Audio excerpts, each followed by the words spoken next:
दोस्तों अगर आप भी सैमसन और धोनी को बेहतरीन खिलाड़ी मानते हैं तो इस वीडियो को लाइक जरूर कीजिएगा। दोस्तों मैदान में आते ही शतक जड़कर सैमसन ने धोनी तक के रिकॉर्ड को तोड़ डाला है। आखिरकार अपनी धुआंधार पारी से सैमसन ने किस रिकॉर्ड को तोड़ा, क्या नया रिकॉर्ड बनाया, आपको उनकी पारी और रिकॉर्ड का वीडियो दिखाएंगे। लेकिन उससे पहले आप सभी का क्या मानना है, सैमसन और धोनी में ज्यादा बेहतर कौन है, नीचे कमेंट जरूर कीजिएगा। दोस्तों फैसले की घड़ी आ चुकी है, भूल जाइए विश्व कप को, बात होगी सिर्फ भारत और साउथ अफ्रीका की।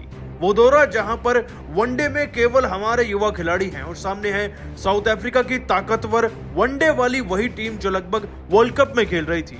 इस सीरीज में एक मैच हमने जीता तो एक साउथ अफ्रीका के नाम भी रहा। लेकिन आज जो सीरीज डिसाइडर मुकाबला है वो खेला जा रहा है पोलैंड पार्क में।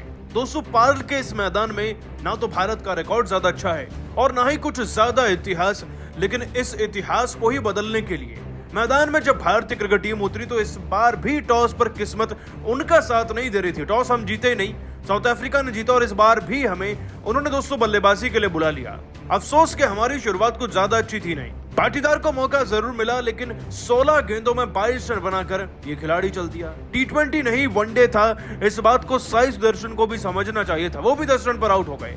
दोस्तों दोनों खिलाड़ियों के आउट होने के बाद संजू सैमसन और केएल राहुल बल्लेबाजी के मोर्चे को संभालने लगे और वहां से भारत के चंद रन बनने शुरू हुए थे। आपको बता दें कि 8वें ओवर तक वो दोनों जब तक आउट हुए थे तब तक हमारे 50 रन थे, लेकिन फिर 19वें ओवर तक कोई विकेट नहीं गिरा और इस बीच में रन्स भी बने।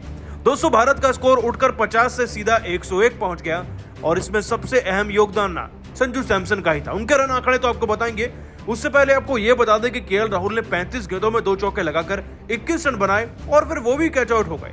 लेकिन सैमसन जो थे वो टस से मस ना हो पाए। इनफैक्ट आगे चलकर इस खिलाड़ी ने फिर अपना 50 भी जड़ दिया। दोस्तों मैदान में कौन आ रहा है और कौन जा रहा है, इससे सैमसन को कोई फर्क पड़ ही नहीं रहा था। भले ही हमारे विकेट गिरते चले गए लेकिन सैमसन का कॉन्फिडेंस अपार था। पारी के 12वें ओवर में उन्होंने हेनरिक्स को चौका लगाया, 14वें ओवर में फिर से इसी खिलाड़ी को चौका जड़ते हैं वो। और दोस्तों इतना नहीं, वो वियान मल्डर नाम के खिलाड़ी को भी बैक टू बैक 2 चौके जड़ते हैं, जिसके चलते वो अपनी ताबड़तोड़ पारी में ना 62 गेंदों के अंदर पूरे 47 रन बना चुके थे। हाँ पारी थोड़ी धीमी जरूर लगी होगी आपको, लेकिन ये T20 नहीं वनडे है और भारत के विकेट बच नहीं रहे थे बल्कि गिरे जा रहे थे, जिसके चलते विकेट भी बचा रहे थे सैमसन और रन भी लगातार बना रहे थे। 62 गेंदों में 47 रन दोस्तों इस खिलाड़ी ने बनाए पूरे 75 के स्ट्राइक रेट से और ले गए भारतीय क्रिकेट टीम को 150 के करीब। दोस्तों आपको बता दें कि आगे चलकर फिर सैमसन ने अपना 50 भी पूरा किया, वो भी धोनी के ही स्टाइल में एक बाउंड्री लगाकर है। और दोस्तों आगे चलकर संजू सैमसन ने अपनी इस अर्धशतकीय पारी को शतक में तब्दील करने में कोई कसर नहीं छोड़ी। जहां एक के बाद एक विकेट गिर रहे थे तो संजू सैमसन एक के बाद एक चौके व छक्के जड़ते चले गए थे। और दोस्तों इन्हीं चौके व छक्कों को जड़ते हुए ना पूरे 6 चौके और 2 छक्कों के साथ संजू सैमसन 105 गेंदों में ही 96 रन बना चुके थे। दोस्तों सैमसन की यही ताबड़तोड़ पारी भारत को ले गई थी सीधा 250 तक और मैदान में अब रिंकू ने भी आकर ताबड़तोड़ चौके छक्के बरसाने शुरू कर दिए थे, जिसके बाद सैमसन ने अपना शतक भी पूरा किया और बना डाला एक खतरनाक रिकॉर्ड। दोस्तों आज तक इस मैदान में ना भारत की तरफ से ऐसा कोई भी विकेट कीपर बैट्समैन नहीं रहा जिसने चौथे विकेट पर भारत के लिए शतक लगाया हो। संजू सैमसन पहले और शायद आखिरी भी रहेंगे, क्योंकि यहाँ पर कितना ही मौका मिलेगा किसी को खेलने का। दोस्तों सैमसन के शतकीय रिकॉर्ड को आप 10 में से कितने नंबर देंगे, नीचे कमेंट करके बताइएगा। और दोस्तों भारत और साउथ पोलैंड पार्क स्टेडियम में दोनों टीमों के बीच वनडे सीरीज का अंतिम और निर्णायक मुकाबला खेला गया। इस मुकाबले में साउथ अफ्रीका ने टॉस जीतकर पहले गेंदबाजी करने का फैसला किया और टीम इंडिया को बल्लेबाजी करने के लिए आमंत्रित किया। भारत की तरफ से ओपनिंग की शुरुआत करने मैदान पर आज साउथ अफ्रीका के लिए पहला ओवर लेकर फेंकने आए नांद्रे बर्गर भारत के दोनों ओपनर संभलकर बल्लेबाजी कर रहे थे और पहले ओवर में केवल 5 रन बटोर पाए। अफ्रीका के लिए दूसरा ओवर फेंकने आए लिजर्ड विलियम्स की दूसरी गेंद पर रजत पाटीदार ने शानदार कवर ड्राइव लगाकर अपने इंटरनेशनल करियर का खाता खोला और टीम के स्कोर को आगे बढ़ाया। रजत पाटीदार बेहद आक्रामक अंदाज में नजर आ रहे थे। विलियम्स की 5वीं गेंद पर उन्होंने एक और शानदार चौका जड़ दिया। टीम इंडिया के स्कोर को दोनों बल्लेबाजों ने 2 ओवर में 17 रनों तक पहुंचा दिया। रजत पाटीदार बेहद आक्रामक अंदाज में बल्लेबाजी कर रहे थे, अफ्रीकी गेंदबाजों की जमकर धुनाई कर रहे थे, लेकिन टीम के लिए 5वां ओवर फेंकने आए बर्गर ने अपने ओवर की 4थी गेंद पर रजत पाटीदार को क्लीन बोल्ड कर पवेलियन का रास्ता दिखा दिया और टीम इंडिया को पहला झटका 34 रनों के स्कोर पर लग गया। अब मैदान पर बल्लेबाजी करने के लिए विकेट कीपर बल्लेबाज संजू सैमसन आ चुके थे। उनके कंधों पर टीम की पूरी जिम्मेदारी टिकी हुई थी। एक तरफ से सुदर्शन भी मैदान पर बल्लेबाजी कर रहे थे। दोनों खिलाड़ी टीम इंडिया के लिए लंबी पार्टनरशिप करने की पूरी कोशिश कर रहे थे।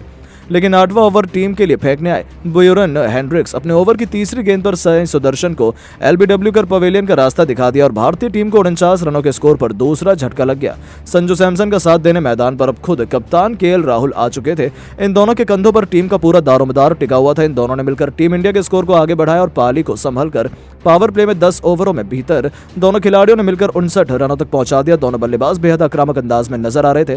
कप्तान केएल राहुल हर गेंदबाजों की धुनाई कर रहे थे, वहीं उनके साथ संजू सैमसन भी भरपूर निभा रहे थे। टीम इंडिया के स्कोर को भी आगे बढ़ा रहे थे। दोनों बल्लेबाज बेहद संभल कर बल्लेबाजी कर रहे थे। अफ्रीकी गेंदबाजों का डटकर सामना कर रहे थे। दोनों बल्लेबाज ऐसी कोई गलती नहीं कर रहे थे जिससे विकेट गंवाना पड़े। संजू सैमसन आक्रामक अंदाज में नजर आ रहे थे। उनके बल्ले से इस मैच में रन निकल रहे थे। दोनों बल्लेबाजों ने मिलकर टीम इंडिया के स्कोर को 15 ओवर में 2 विकेट के नुकसान पर 83 रनों तक पहुंचा दिया था और साझेदारी को भी धीरे धीरे आगे बढ़ा रहे थे। संजू सैमसन का बल्ला रुकने का नाम नहीं ले रहा था। एक के बाद एक कई चौके लगाए जा रहे थे। अफ्रीका के हर गेंदबाजों की जमकर धुनाई कर रहे थे। वहीं उनकी बल्लेबाजी देखकर राहुल का भी बल्ला जमकर बोला, रुकने का नाम ही नहीं लिया। वो भी शानदार बल्लेबाजी का नजारा दिखाते हुए आए और दोनों खिलाड़ियों ने मिलकर पार्टनरशिप को मजबूत बना लिया। राहुल इस मुकाबले में बेहद संभलकर बल्लेबाजी भी कर रहे थे क्योंकि उनके कंधों पर टीम की पूरी जिम्मेदारी टिकी हुई थी। वहीं संजू सैमसन भी वही काम कर रहे थे। लंबे समय बाद टीम में मौका मिलने पर संजू सैमसन को खुद को साबित करना था, जिसके लिए वो बेहतरीन बल्लेबाजी का नजारा दिखा रहे थे और अपने आलोचकों को करारा जवाब देना चाहते थे। टीम इंडिया की पारी को संजू सैमसन और केएल राहुल ने बेहद शानदार तरीके से संभाला। अफ्रीका के गेंदबाज नांद्रे बर्गर से लेकर केशव महाराज हर गेंदबाजों की जमकर धुनाई की।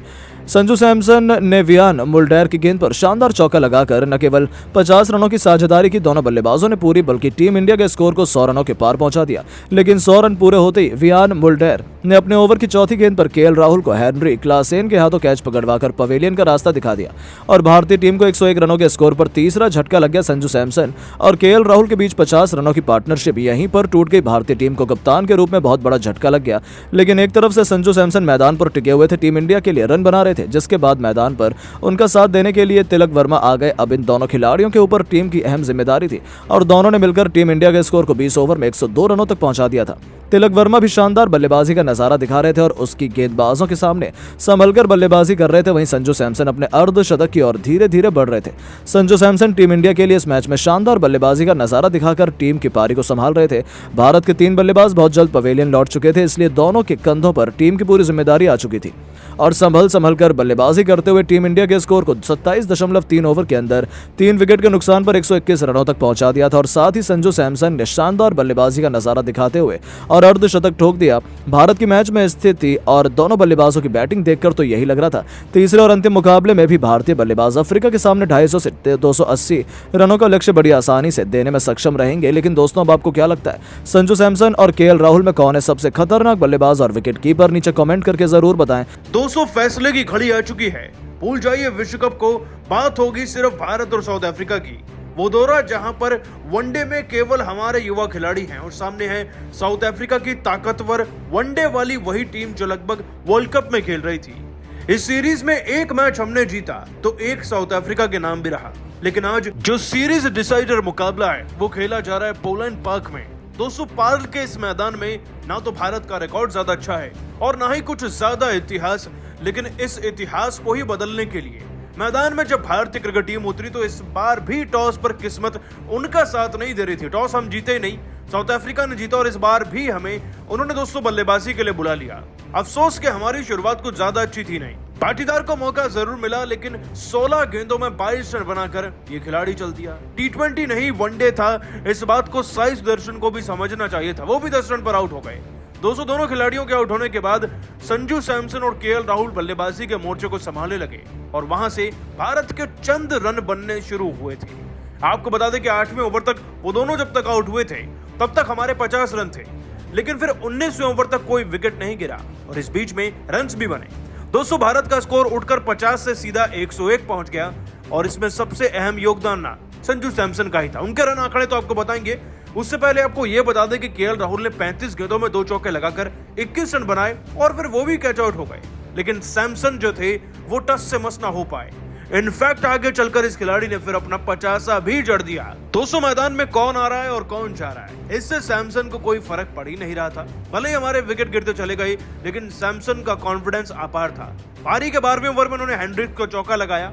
14वें ओवर में फिर से इसी खिलाड़ी को चौका जड़ते हैं वो।